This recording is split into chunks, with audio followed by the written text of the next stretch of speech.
হাতে পায়ে ধরে বলে যায়, মা যদি বেঁচে থাকে, বাবা যদি বেঁচে থাকে, পীরের দরবারে গিয়া তো চাওয়া লাগবে না।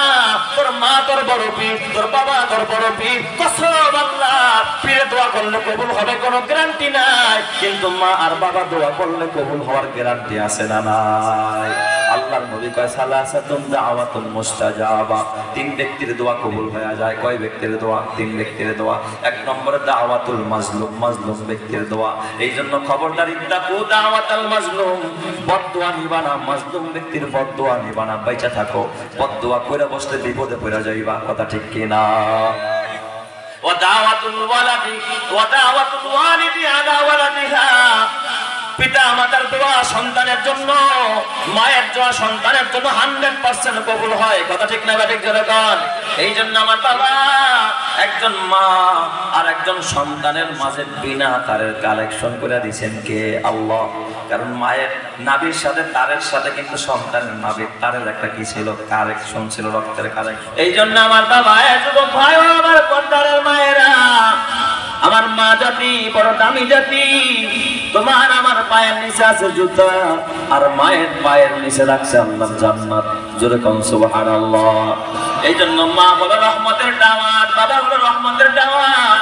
এই দাওয়াত যদি করে থাকে, মার কাছ থেকে দোয়া নিবা, বাবার কাছ থেকে দোয়া নিবা, খবরদার মাকে কোনো কষ্ট দিবা না। আল্লাহ তাআলা কোরআন বলে, ফালা তাকুল্লাহুমা উফফিন, খবরদার তোমার মা কখনো যেন কষ্ট পায়া শব্দটা বলতে না পারে, শব্দটা যেন তার জবান দিয়ে কখনো বের না হয়, অথবা মায়ের আচরণে তুমি যেন কখনো শব্দটা উচ্চারণ না করো। কারণ ছোটবেলায় তোমার মা, ছোটবেলায় তোমার বাবা তুমি এত বিরক্ত করেছো, এত জ্বালাতন করেছো, মা কোনোদিন বিরক্ত হয় নাই, বরং তোমাকে পায়া মা বড় ধন্য হয়েছে, বড় সুখী হয়েছে। এই জন্য মা যখন বুড়া হয়, বাবা যখন বুড়া হয়, ওই বুড়া মা বাবাকে কষ্ট দেওয়া যাবে না, নিষেধ করেছেন কে? আল্লাহ।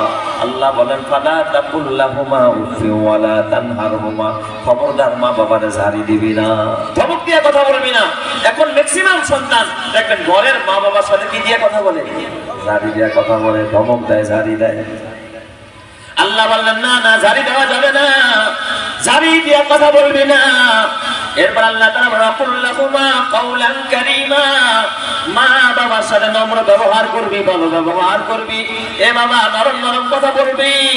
এরপর আবার আল্লাহ শিখায় দেয়, ওয়াখফিদ লাহুমা জানাহাতুল মিনার রাহমা, তোমার রহমতের ডানা দুইটা মা বাবার জন্য বিছায়া দিবা।